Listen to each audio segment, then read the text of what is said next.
മേലുദ്യോഗസ്ഥനെതിരെ മാനസിക പീഡന പരാതിയുമായി നിയമസഭയിലെ വനിതാ വാച്ച് ആൻഡ് വാർഡ് ഉദ്യോഗസ്ഥ ചീഫ് മാർഷൽ ഇൻചാർജ് മൊയ്തീൻ ഹുസൈനെതിരെയാണ് പരാതി. നിയമസഭാ സെക്രട്ടറിക്കും സ്പീക്കർക്കും പരാതി നൽകി. വിവരങ്ങളുമായി പ്രശാന്ത് ശങ്കരമംഗലത്ത് ചേരുന്നു. പ്രശാന്ത്, വിശദാംശങ്ങൾ. നിയമസഭയിലെ വാച്ച് ആൻഡ് വാർഡ് വിഭാഗത്തിൽ പർജന്റ് അസിസ്റ്റന്റായി ജോലി ചെയ്യുന്ന യുവതിയുടെ ഭർത്താവാണ് പരാതി നൽകിയിരിക്കുന്നത്. മാനസികമായി ഉപദ്രവിച്ചു എന്നടക്കമുള്ള പരാതിയാണ് ഇപ്പോൾ നിയമസഭാ സെക്രട്ടറിക്ക് നൽകിയിരിക്കുന്നത്. അതായത് ഈ യുവതിയുടെ കുഞ്ഞിന്റെ ചികിത്സയുമായി ബന്ധപ്പെട്ട് 8 ദിവസം ലീവ് എടുത്തിരുന്നു. ആ ലീവ് എടുത്തതിനു ശേഷം തിരിച്ചെത്തിയപ്പോഴാണ് ഇത്തരത്തിൽ തനിക്ക്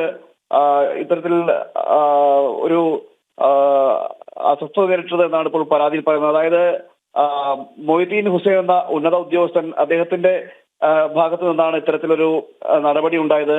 ചീഫ് മാർഷലിന്റെ ഇൻചാർജിലാണ് ഇദ്ദേഹം അവിടെ ഇൻചാർജ് വഹിക്കുന്ന മൊയ്തീൻ ഹുസൈനിൽ നിന്നാണ് ഇത്തരത്തിലൊരു നടപടി നേരിട്ടത്. ഏറെ നേരം റൂമിലേക്ക് വിളിപ്പിക്കുകയും ഇത്തരത്തിൽ വഴക്ക് പറയുന്ന ഒരു സാഹചര്യമൊക്കെ ഉണ്ടായി. യുവതിക്ക് അതിനുശേഷം രക്തസമ്മർദ്ദം ഉണ്ടാകുകയും തലചുറ്റൽ അനുഭവപ്പെടുകയും പിന്നീട് ജനറൽ ആശുപത്രിയിലും അതുപോലെ തന്നെ മെഡിക്കൽ കോളേജിലുമൊക്കെ പ്രവേശിക്കുകയൊക്കെ ചെയ്തു.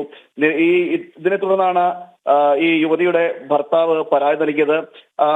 നിയമസഭാ സെക്രട്ടറിക്ക് അടക്കം അതുപോലെ തന്നെ പരാതി നൽകിയിട്ടുണ്ട്. അതായത് നടപടി വേണമെന്നൊരു ആവശ്യമാണ് ഇപ്പോൾ പറയുന്നത്. നേരത്തെയും ഈ മൊയ്തീൻ ഹുസൈനെതിരെ പലരും പരാതി പറഞ്ഞിട്ടുണ്ടെന്നും ഈ പരാതി സൂചിപ്പിക്കുന്നുണ്ട്.